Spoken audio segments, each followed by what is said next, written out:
Je vous propose une lecture dans Exode chapitre 17, verset 7.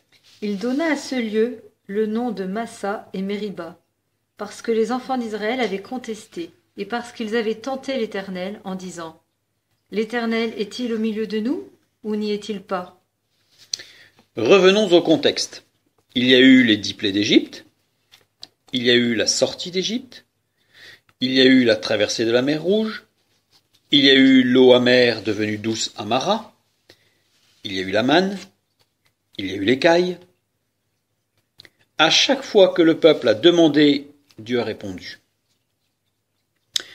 Et nous constatons dans chacun des passages que les demandes ressemblaient davantage à des murmures qu'à des prières ou des sollicitations ferventes. Lisons Psaume 105, des versets 37 à 41. Il fit sortir son peuple avec de l'argent et de l'or, et nul ne chancela parmi ses tribus. Les Égyptiens se réjouirent de leur départ, car la terreur qu'ils avaient d'eux les saisissait. Il étendit la nuée pour les couvrir et le feu pour éclairer la nuit. À leur demande, il fit venir des cailles, et il les rassasia du pain du ciel. Il ouvrit le rocher, et des eaux coulèrent. Elles se répandirent comme un fleuve dans les lieux arides. Nous avons bien lu, à leur demande. Et dans notre texte, Exode 17, une fois de plus, le peuple murmure contre Dieu et réclame quelque chose. Lisons Exode 17, des versets 1 et 2. Toute l'assemblée des enfants d'Israël partit du désert de Sin selon les marches que l'Éternel leur avait ordonnées. Et ils campèrent à Réphidim, où le peuple ne trouva point d'eau à boire. Alors le peuple chercha querelle à Moïse. Ils dirent : Donnez-nous de l'eau à boire. Moïse leur répondit : Pourquoi me cherchez-vous querelle ? Pourquoi tentez-vous l'Éternel ? Ici, il réclame quelque chose, de l'eau à boire. On va nous dire, rien de plus normal et rien de plus vital que de l'eau à boire. Dieu les amène du désert de Sin, Sin voulant dire épine, jusqu'à un endroit qui s'appelle Réphidim, lieu de repos, mais il n'y a pas d'eau. Donc ils demandent de l'eau. Ça me paraît tout à fait normal d'avoir de l'eau. Lisons Luc chapitre 12, verset 30. Car toutes ces choses, ce sont les païens du monde qui les recherchent. Votre Père sait que vous en avez besoin. Puis lisons maintenant Matthieu chapitre 6, verset 8. Ne leur ressemblez pas, car votre Père sait de quoi vous avez besoin, avant que vous le lui demandiez. Une petite remarque en passant, le fait que Dieu sache avant que nous ne le demandions ce qu'il nous faut, n'exclut pas que nous le demandions. Il n'est pas écrit « Votre Père sait de quoi vous avez besoin et il est totalement inutile de lui demander ». Pas du tout. Revenons dans Luc chapitre 12, verset 30. « Car toutes ces choses, ce sont les païens du monde qui les recherchent. » De quoi parle-t-on ? Lisons le verset précédent.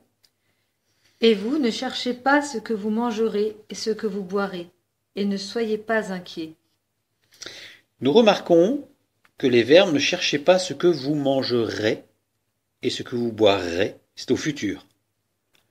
Les choses que les païens cherchent, ce sont des choses qui concernent le futur.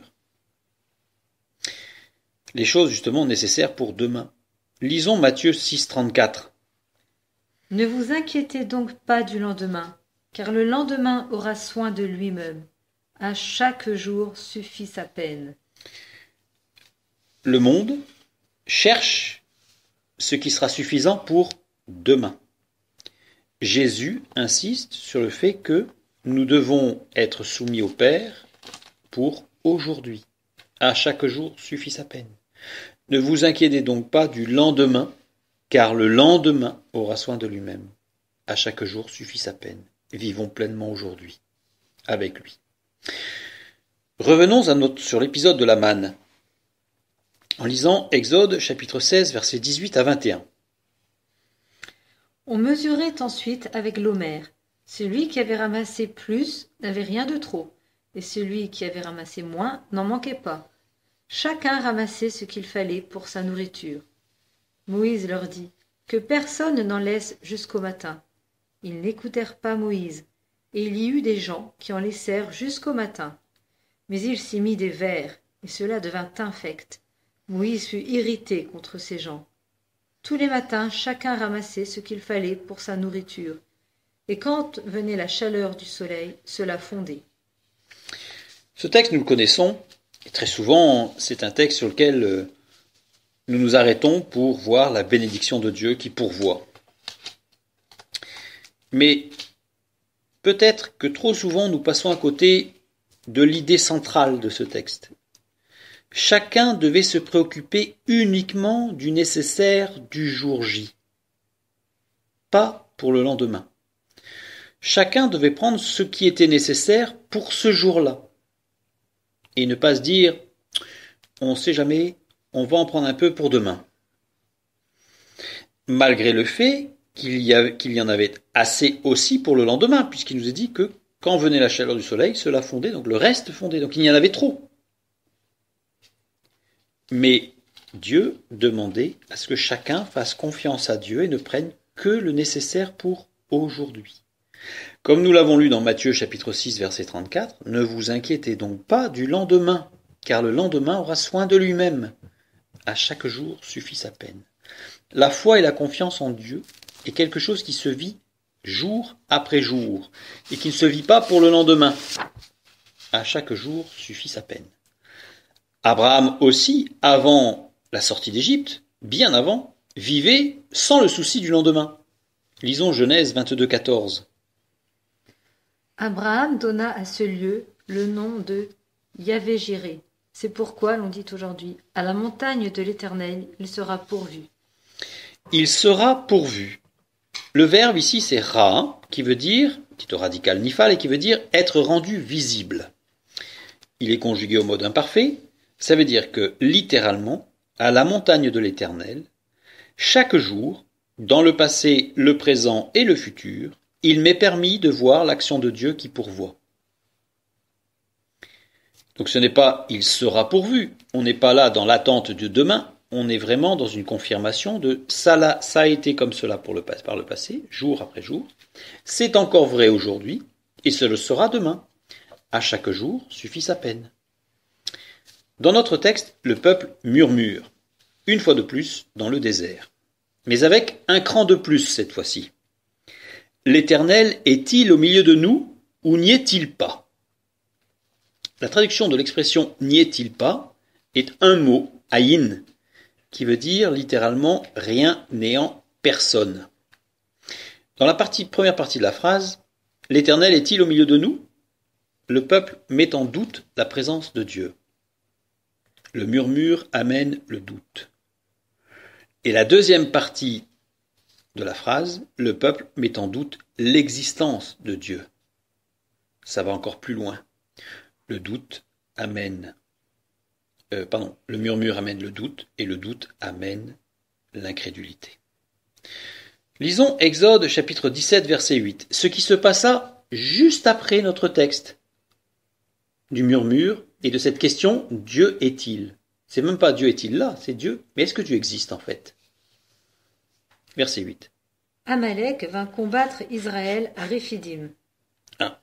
C'est comme un cheveu sur la soupe, ça tombe, il doute, mais Dieu est-il là? Et là, Amalek attaque.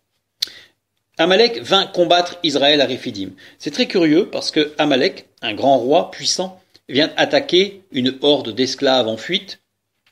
C'est ça la vision des choses pour les Hébreux qui sont sortis d'Égypte, qui traversent le désert, donc une troupe d'esclaves qui traverse le désert.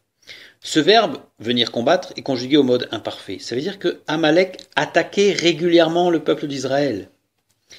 Mais Dieu le protégeait. Dès que le peuple exclut Dieu, Dieu a levé sa protection. Dieu empêchait Amalek d'attaquer. À partir du moment où ils ont dit « Mais Dieu existe-t-il ?»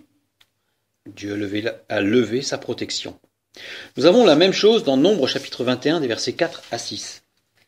Ils partirent de la montagne de Hor par le chemin de la mer Rouge, pour contourner le pays d'Édom.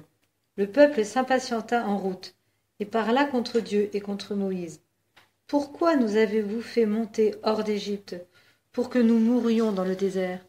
Car il n'y a point de pain, et il n'y a point d'eau, et notre âme est dégoûtée de cette misérable nourriture. Alors l'Éternel envoya contre le peuple des serpents brûlants. Ils mordirent le peuple, et il mourut beaucoup de gens en Israël. Nous voyons ici que le peuple s'impatienta en route. Nous avons les murmures. Puis il parla contre Dieu et contre Moïse. Nous avons le rejet et l'abandon. Alors l'Éternel envoya contre le peuple. Le verbe envoyer ici, qui est shalach, signifie en hébreu laisser aller. Alors l'Éternel laissa aller les serpents brûlants contre le peuple. Le peuple ne s'était pas rendu compte que jusque-là, Dieu avait empêché les serpents de venir au camp. À partir du moment où le peuple renie Dieu, les murmures amenant le doute, puis l'exclusion, l'abandon, eh bien Dieu lève la protection. Et là, nous nous rendons compte que finalement, Dieu était bien présent, mais nous ne le voyions pas.